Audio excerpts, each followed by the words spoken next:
So I will not be the first person to say the Super Eyepatch Wolf videos on pro wrestling are amazing. I don't get any awards for saying that. And we're checking out the third video in the, what do you call a group of four?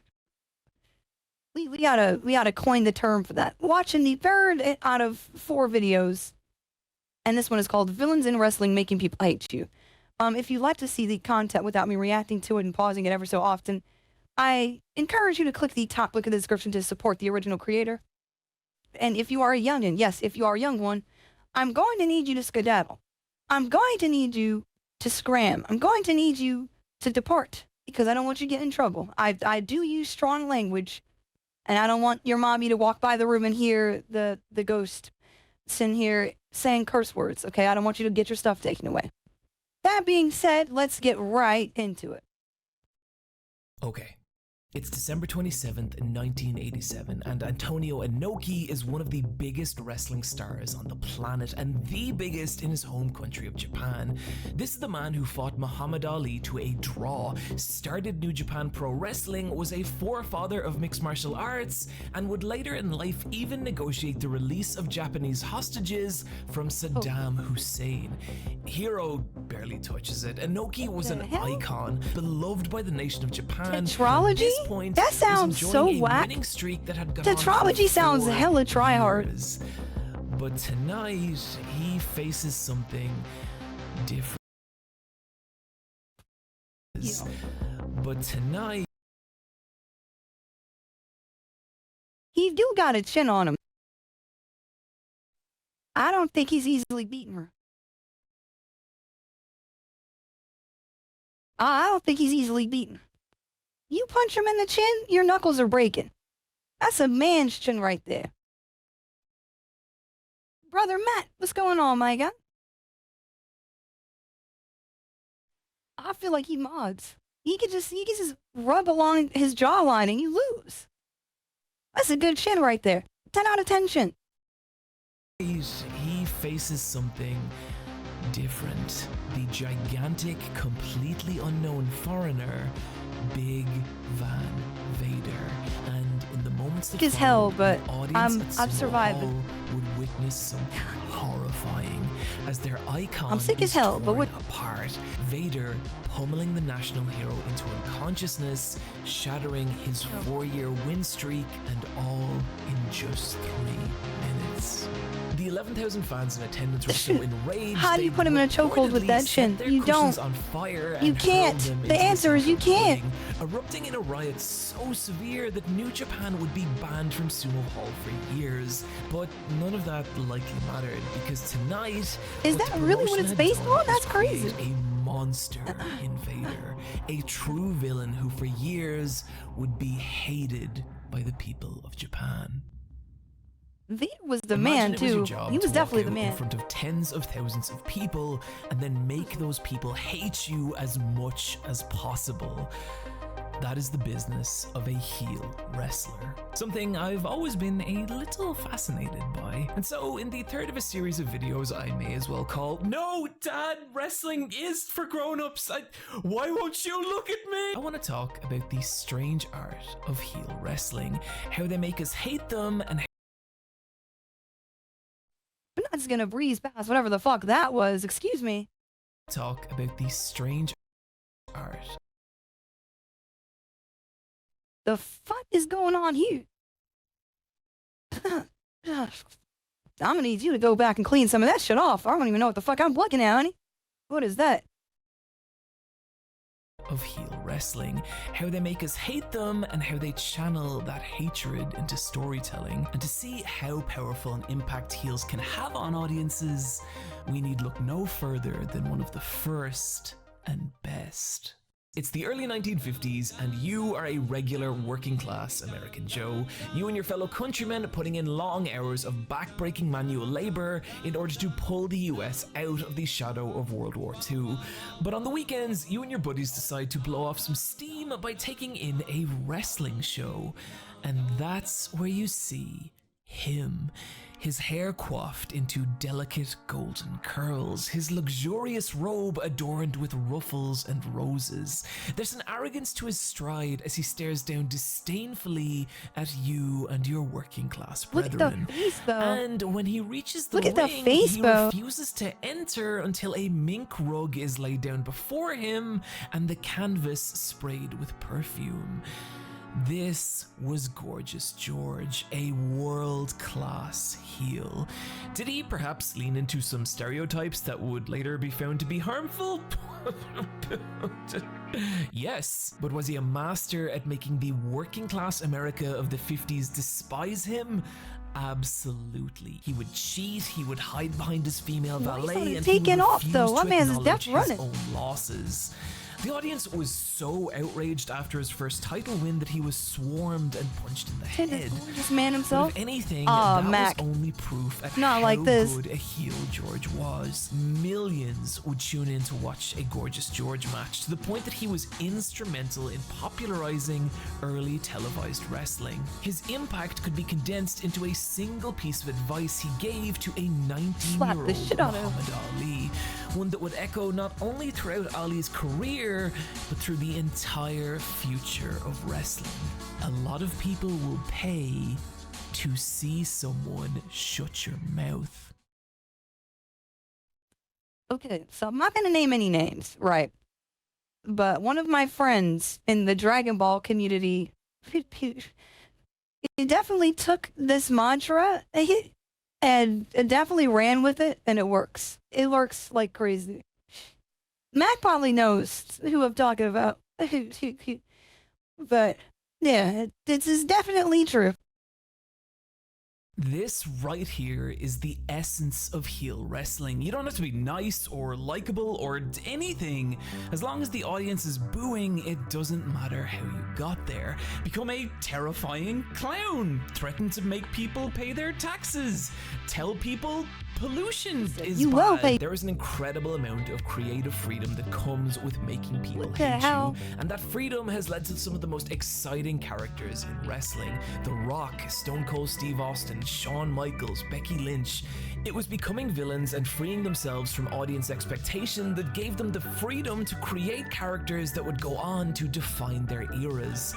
But too much freedom can also be a bad thing, and so before we Is some of the heels of our childhood were kind of justified? What's bad? And to do that, what say we take a little trip through what I like to call. Every time I see this fucking clip, I gotta pause it. Cause there's no way you fumbled that. How did you trip? How did you fuck up? What in the hell, bro? Bro. Yeah, they bugging. He had rhinestones over the fucking eyes. Like, he couldn't even see out that shit. Fucking bedazzled stormtrooper helmet. Glitter and all that. My man walked out there in jeans, cowboy boots.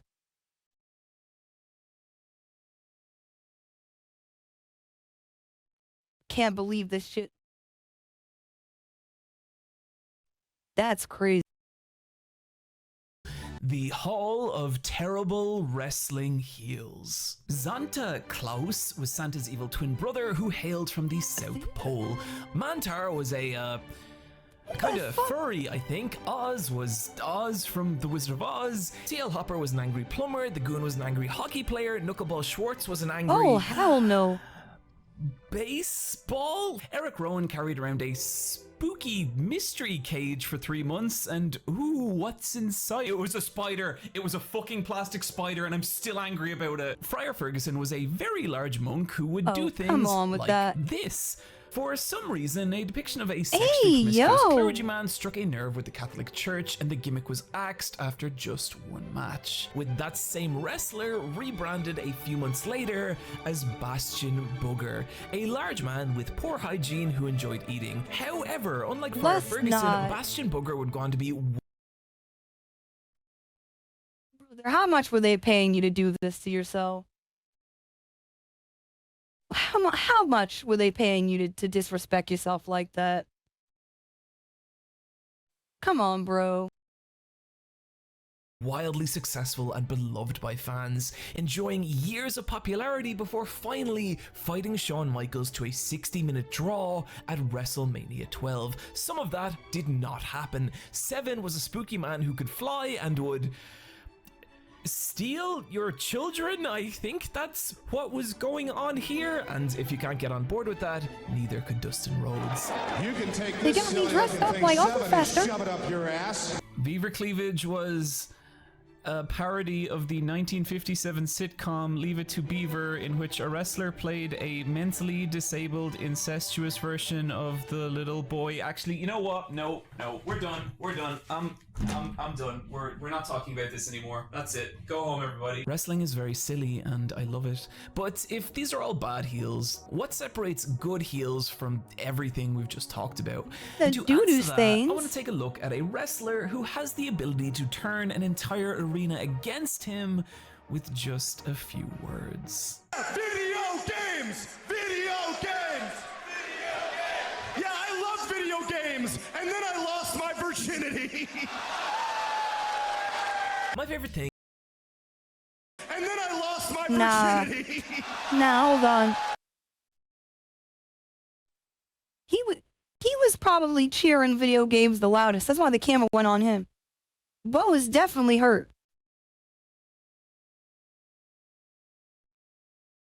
Yo, he can't believe that shit just hit him like that, bro. He was like, oh, bitch. Here I thought MJF was my dates. He definitely went home and deleted his entire Steam library after this. He was like, yo, ain't no fucking way MJF told me I ain't getting no pums and I ain't getting no coochie. I'm about to make shit happen. I gotta turn this around. My favorite thing about AEW's Maxwell Jacob Friedman isn't any of his solid in-ring work or Look at his even search his history. excellent heel promos, but how he messes with our perception of him. On TV, he plays a nightmare combination of every suburban asshole rich kid and every douchebag frat boy you've ever met. But it's off TV that he's at his most interesting. He's infamous for staying in character at all times, to the point that he will actually ignore fans at public events and even outright insult them. Yeah, that was a little messed up. I'm not gonna go back to the clip, but that was a little messed up. You could have don't even bring attention to it if you saw what I saw. Don't bring attention to it. Just like that was a little messed up. You could have both character for that one right there. I'm not gonna say what it was. If you saw it, you saw it. If you didn't, yeah, go watch the video. Hey Josh, it's MJF. Heard you're a big fan. Guess what? I don't give a shit. Go fuck yourself. There was one incident last year where he gave the middle finger to a little boy at a fan meet and greet, and when the boy's father took to Twitter upset, he simply replied, and I quote, "Fuck them kids." Besides it being objectively hilarious, I think what Yo, this MJF is bit is doing here different. is really fascinating. Unlike a stage play where the boundaries of what's real and what aren't are very clearly defined, wrestling is a lot blurrier, and particularly with heels.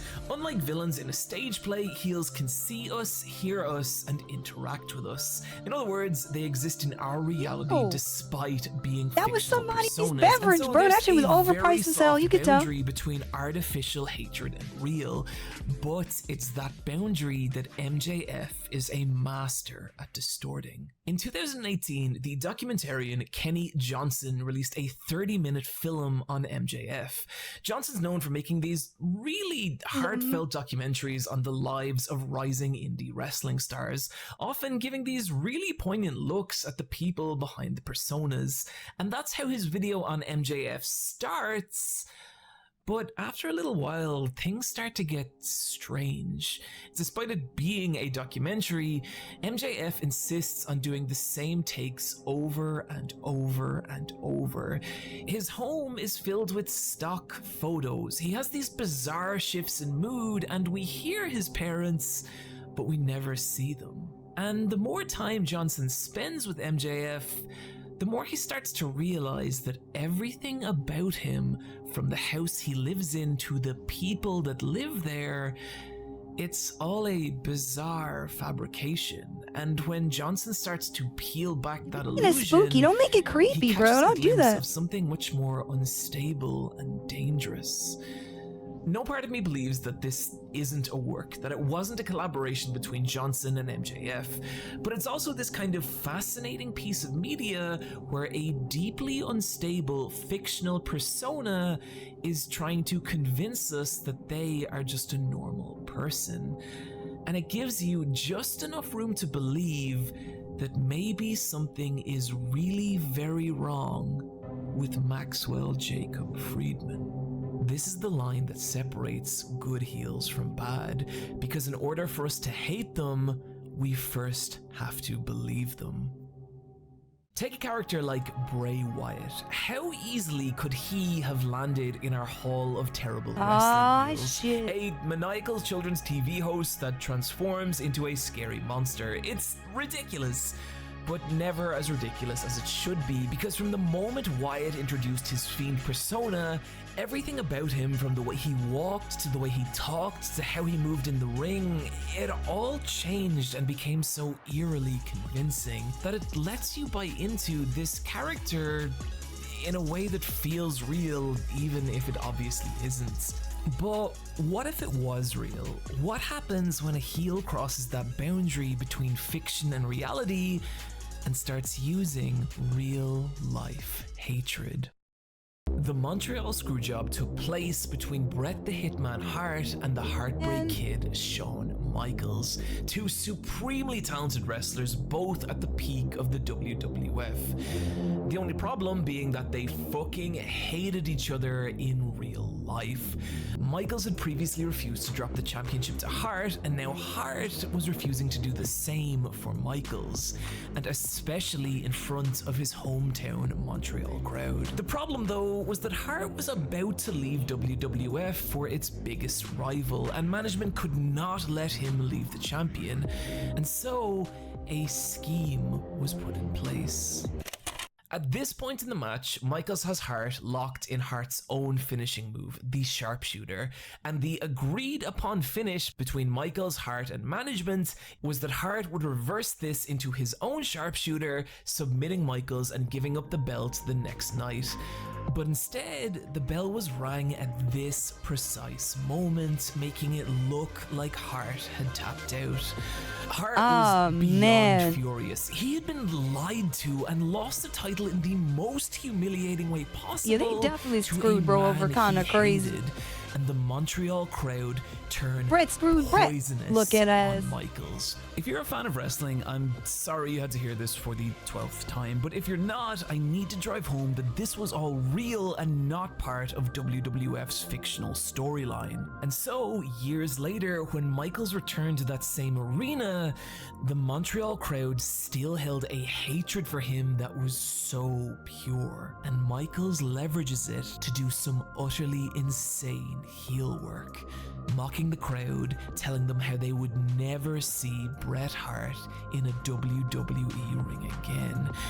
When Doesn't he like get them to Hart's play music the hits theme? and the roof comes off the fucking arena as the people of Montreal wait for their hero, and they wait and they wait and they wait. Yeah, Shawn is an asshole. And Got your hopes up just a little bit, didn't I? absolutely nuclear heat. Real, genuine hatred towards a fictional character. But what if we take this one step further? What if that character wasn't fictional? What if that character was New Jack? To understand New Holy shit, I did not expect for him to pop up in this. The rabbit hole that is New Jack? Bro. I don't think I'm ever ready to go down that shit again. Oh my goodness. No, Mac, no. Hell no. Oh God, no. New Jack, you need to know 3 things. 1, he did not like white people. 2, he performed in front of the predominantly white, predominantly redneck audiences of Smoky Mountain Wrestling. And 3, he delivered this promo following the horrific murder of O.J. Simpson's wife, Nicole Brown Simpson, and her romantic partner, Ron Goldman. New Jack leveraged racial tension in a way that is so uncomfortable to watch, but was so effective. The Knoxville, Tennessee audiences hated New Jack, but he thrived on that hatred. He loved drawing out the most extreme reactions possible, and it began to fuel He his is matches, wildin'. which over the course of his career would grow more violent and unhinged, to the point that the staged violence stopped being staged at all. He viciously beat a 17-year-old boy so badly that the boy never wrestled again. He'd legitimately tried to kill a wrestler he had a dispute with, and at one point when an opponent upset him, he took out a knife and began to stab him over and over and over. Oh, shot, This is bro. a violent person masquerading as a wrestler, and people could feel that. People were afraid of New Jack. And while honestly I find a lot of what he did deeply deplorable, New Jack does show that there are heels able to operate on a level beyond hate, fear. And to show you how powerful fear can be in heel work, we need to talk about one of the only other people able to do this. We need to talk about the King. It's difficult to grasp what Minoru Suzuki is when you first see him, but Is it fucking Murder Grandpa time? the shit out of Murder me. Grandpa? Let's Watching go. a Minoru Suzuki match is like watching a spider pick the limbs off a fly. He brutalizes his opponents, Jeez, stalking what the them, fuck? mocking them, dissecting them with a glee that feels so malicious and pure, to the point it comes across as disturbingly real. Watch this forearm strike on Tomohiro Ishii and tell me you don't feel like you're watching one man inflicting violence on another.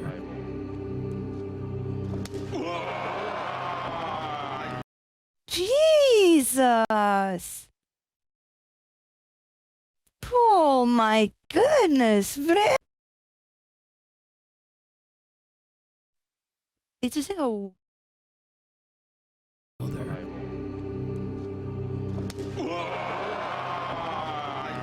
Watching your favorite wrestler face Minoru Suzuki is less about hoping they win and more hoping they survive. And that's all intentional. Suzuki's storyline is that he was forced out of New Japan in 2015, only to return 2 years later, driven by a single-minded ambition. Take the icons of New Japan Pro Wrestling and break them. Destroy the pillars that hold up the company and rebuild it in his own image. This storyline reached a horrifying climax last year when Suzuki locked his gaze on Jushin Thunder Liger. If Suzuki is the embodiment of evil in New Japan, Liger is the good, an old school legend who's been with the company since the early 80s and wrestled 4,000 matches. No one is more beloved and respected than Liger. However, late last year he announced that after 35 years of wrestling, he'd be retiring. And something about this incensed Suzuki, who set about physically erasing Liger, assaulting him, torturing him, dragging out the very worst of the old hero of New Japan in a feud that genuinely felt like two men trying to kill each other. The story culminated in a match at King of Pro Wrestling where the two would face each other one final time. Liger fights valiantly, but he cannot stand against the violent madness of the King, and he falls. But it's what followed that would be remembered as possibly the most shocking moment of Suzuki's career. He approaches Liger, steel chair in hand, and...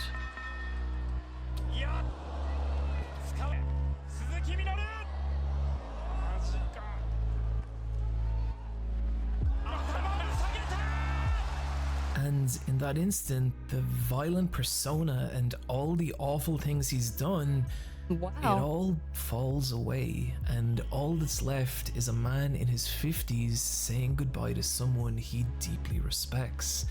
In that moment, the fictional storyline and reality of the situation become impossible to pull apart. And it's beautiful. You can feel the emotion everywhere here, in the voice of the commentators, in the tears of the audience, and on the face of Suzuki. This is the mark of the best heels in wrestling. The ones who are able to take something real and blend it into their character to the point that no matter how villainous they are, there's still something human there to grasp onto. And before we go into the final section of this video, there is one more wrestler I want to talk about, and one who embodies this maybe better than anyone else.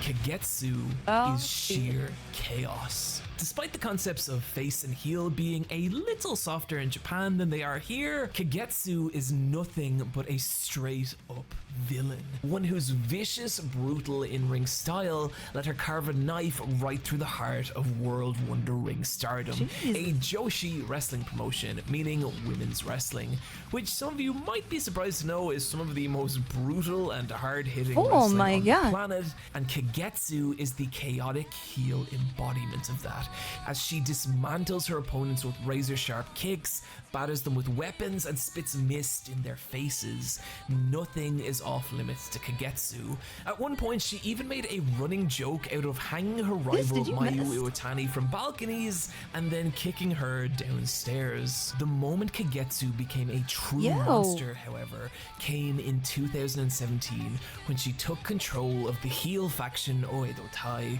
And next to the prim and proper pop idols of Stardom, Oedo Tai were the freaks, the outcasts. Like Kagetsu herself, Oedo Tai weren't necessarily evil, they just didn't give a fuck what anyone else thought and were going to have fun at other people's expense.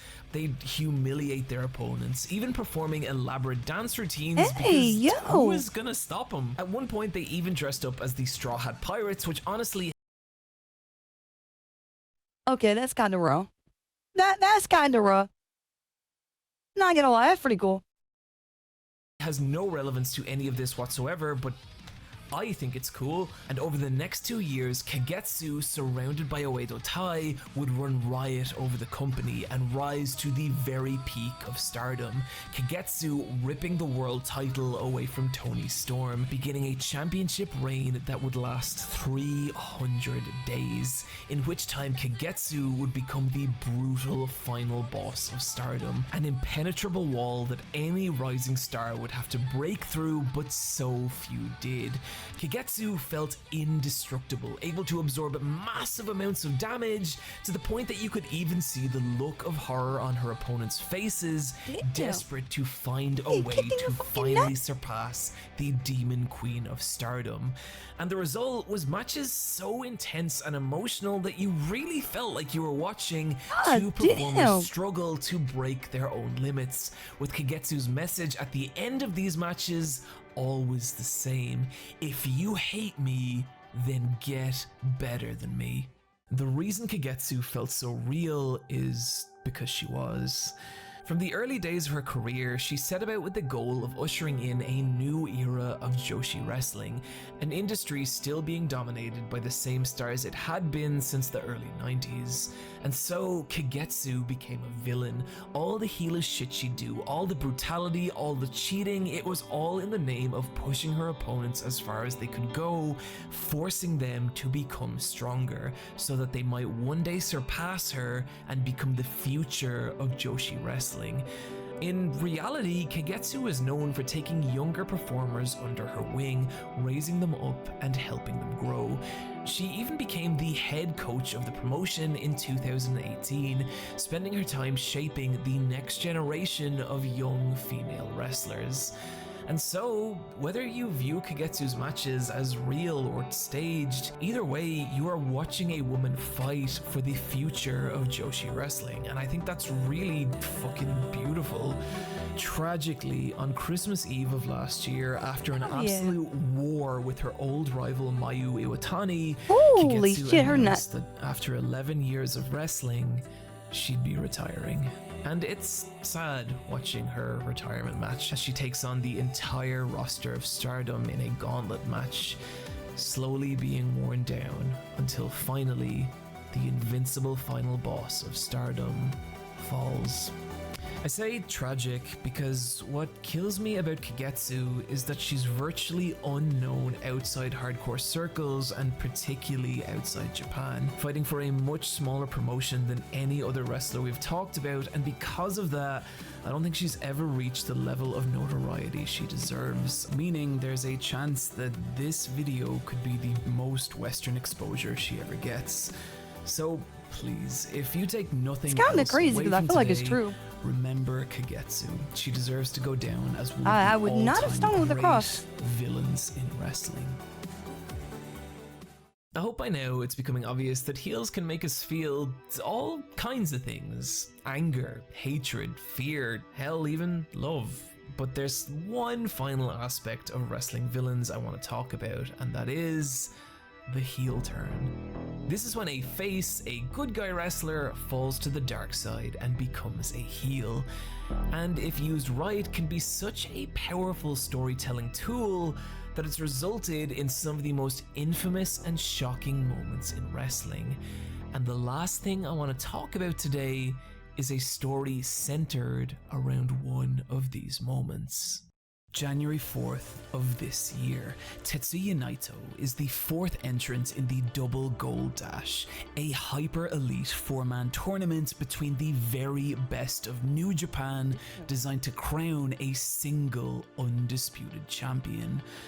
But for Naito, it's been a long road that's brought him here. His early career was disastrous, rejected by fans, disregarded by his promotion, and was only after a trip to Mexico that Naito returned as a spiteful heel. And he did so with the help of his best friend and running mate, a man known only as Evil the Brother. My son is called the King of Darkness. You gotta be the King of Darkness with no eyebrows. That takes a lot of confidence to step outside with no eyebrows. Like, that's crazy. You have to be evil. You can't be good. You can't be good with no eyebrows. King of Darkness, a silent, stoic brawler who for a time was one of Naito's only friends on the planet. Together, the two had formed the heel faction Los Ingobernables de Japón, the Ungovernable, a home for the most rebellious and unruly wrestlers of the Japanese wrestling industry. Unlike other factions, LIJ were small and tightly Both the knit, outside each fuck new evil, member what a happened? big deal, adding something unique and different, like the ice-cold Sonata, whose lethargic, devastating style would lead to him forming a tag team with Evil and capturing multiple tag titles, or Hiromu, the young, explosive wild man of the group who would run riot over New Japan's junior heavyweight division. People loved LIJ. Despite the fact that they were basically heels, the crowd never reacted to them that way.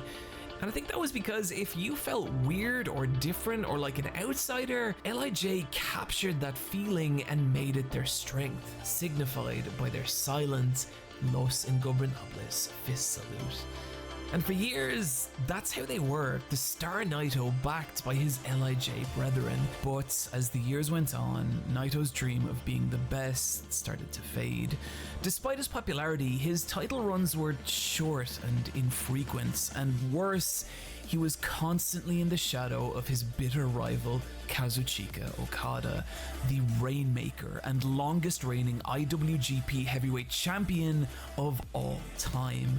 And so, when the two met in the finals of the Double Gold Dash tournament, it felt like a last stand. An for entrance Naito. gear looks so... If he couldn't do it here, then this could be the end.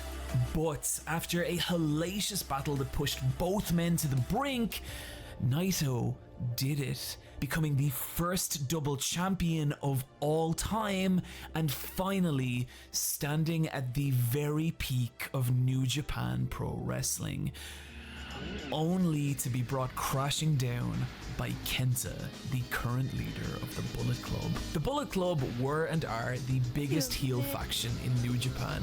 Vicious, cold, and massive. Where LIJ had the fist salute, Bullet Club had their too sweet salute. Kenta humiliating Naito in what should have been the greatest moment of his entire life.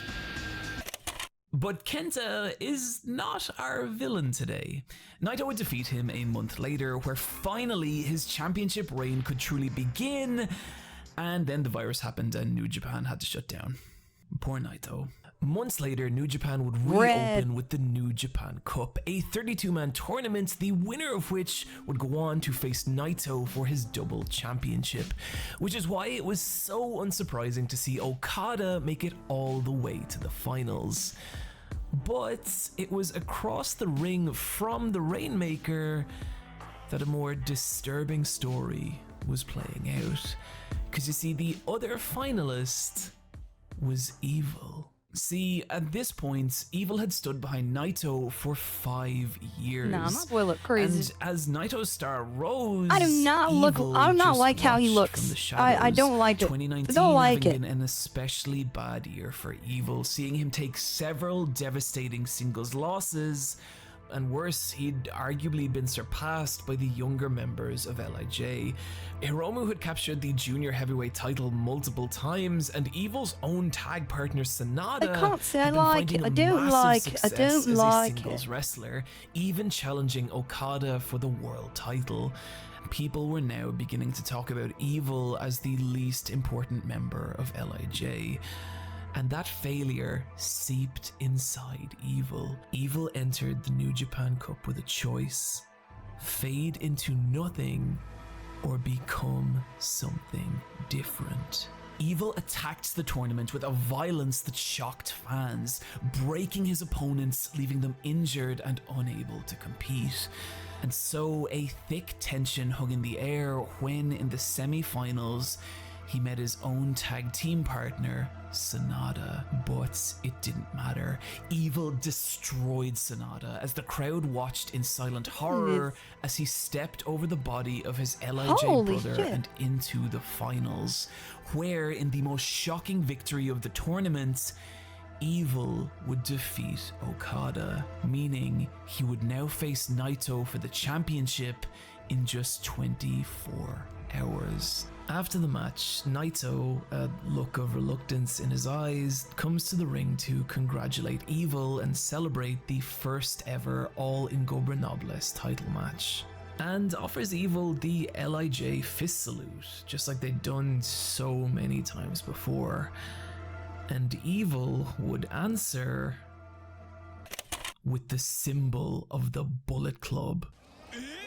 Gross. Gross. That was sick though. That was pretty slick. That was pretty cool. Like, oh, that was cool. I've watched LIJ for years. I've seen them live. I own their merch. This moment was heartbreaking.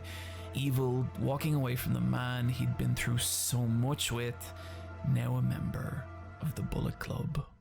The next night, the two would meet, but You what can't even be awaits surprised that Naito bro's an asshole. is a brand new Evil, flanked Yo, by the Naito Bullet looks like a Club. Japanese Everything Kai about the Cenat. man Every time I Naito see him with the once hat on, I'm like, was what the hell? gone. Evil's old LIJ entrance music replaced by a song that sounds like the world is ending. And for Naito, it is. Heartbroken and betrayed by his friends, Naito cannot focus, and Evil uses that to destroy him with a hatred of someone who'd spent years being forgotten. Evil tearing away his double championship and everything Naito had spent his entire life working towards. And in that moment, the King of Darkness ascends to become the god of New Japan. After the match, Hiromu, the youngest member of LIJ, confronts Evil, demanding how he could do something like this. And Evil just responds,